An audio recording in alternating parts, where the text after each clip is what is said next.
The smell of freshly brewed coffee filled the air, mingling with the faint hum of a jukebox that hadn't changed its tune in decades. The morning light poured through the wide diner windows, dancing across chrome edges and yellow vinyl booths. Everything looked perfect, clean, peaceful, ordinary. But behind the counter, Ava's hands trembled as she poured coffee into a glass pot. Her reflection in the polished steel seemed calm, but her heart was a battlefield of fear. Because outside those spotless windows, she knew they were still there. The same three men. The same eyes that had followed her for weeks. If you believe that kindness still has the power to change a person's story, to bring light into someone's darkest moment, please take a second to like, comment, share, and subscribe to Kindness Corner. Every act of kindness helps stories like this one reach another heart that might need it most. Ava had been working at Harper's Diner for 6 months. To most people, it was just a retro 1950s-style diner, bright colors, checkered floors, and happy music. But to her, it was a place of escape. She had run here after leaving a town where fear had lived in her shadow. She thought she'd outrun it. Until the day those men walked in again. 3 of them. Leather jackets. Tattoos that told the world they didn't fear consequences. At first, she told herself it was coincidence, maybe they were just passing through. But they kept coming. Same booth, same stares, same smirks that made her skin crawl. She started coming early and leaving late, hoping to avoid them. She tried taking the back road home, hiding behind smiles while serving pie and refilling coffee cups. But fear, once it takes root, doesn't stay quiet. It eats away at every second of peace. That morning, when they came in again and sat down, laughing under their breath, she knew she couldn't take it anymore. She wanted to run, but her legs wouldn't move. Then she saw them, a group of 4 bikers in black leather, their vests bearing the name RLLS Angels. They weren't smiling. They looked calm, but there was something in their presence, a quiet weight that filled the room like thunder waiting to strike.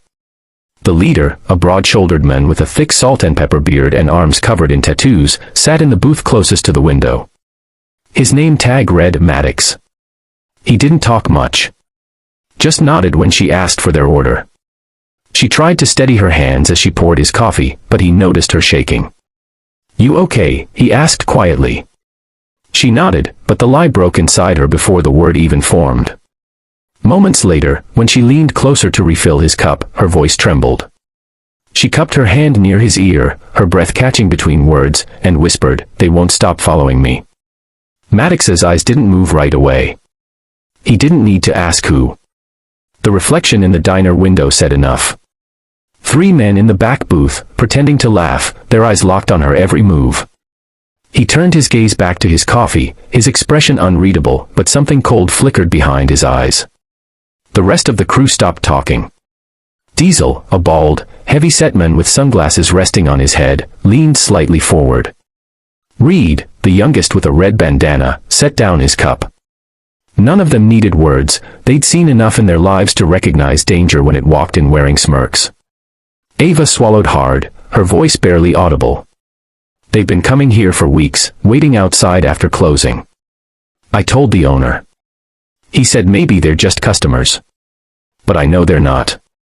Her eyes filled with tears she couldn't hold back anymore. "I don't know what to do anymore." Maddox's jaw tightened. He didn't promise her anything. He didn't need to. The promise was in his silence. The diner's air changed. The laughter from the back table grew quieter.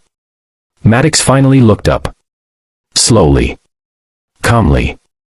His eyes met the men's in the reflection. He turned his cup around once, the sound of ceramic scraping the table louder than it should have been. Then he stood up. His crew followed, the legs of the booth creaking against the floor. The thugs straightened in their seats, trying to look unfazed, but their confidence cracked the moment Maddox began walking toward them. He wasn't rushing. Just moving with that terrifying calm that only men who've seen the worst of life carry. The sunlight hit his vest, the patches, the scars, the weight of stories untold. He stopped by their table. The diner went silent. Even the jukebox seemed to pause. No one knew what he said. He leaned down slightly, spoke in a low tone that didn't carry beyond that booth. But whatever he said, it drained the color from their faces. The laughter died completely. Within moments, the three men stood up, avoided his eyes, dropped a few crumpled bills on the table, and walked out into the blinding daylight. Maddox watched them go until the door shut behind them. Ava stood frozen by the counter, the coffee pot trembling in her hand. When he finally turned back toward her, she expected anger or judgment, but instead, there was something softer in his expression. Understanding. Pain. Maybe even a memory. He walked back to his booth, picked up his jacket, and before leaving, placed a folded napkin on the counter. On it was written a simple message: "You're safe now. They won't be back." When the rumble of their motorcycles faded outside, the diner stayed quiet for a long time. Ava pressed the napkin to her chest, tears running freely now, not from fear, but relief. The kind of relief that feels like air after drowning. She looked around at the peaceful diner, sunlight still pouring in, the same chrome, the same yellow booths, but something in her world had shifted forever. For the first time in a long time, she wasn't alone. From that day on, those men never returned. But every morning, the roar of motorcycles would echo briefly down the street before fading away, as if someone was still keeping watch, just to be sure. If this story touched your heart, if you believe kindness still exists in unexpected places, please like, comment, share, and subscribe to Kindness Corner. Because sometimes, it takes a stranger's courage to remind the world that goodness still rides quietly among us. Before the ending, tell us in the comments, what would you have done if you were in Ava's place that day?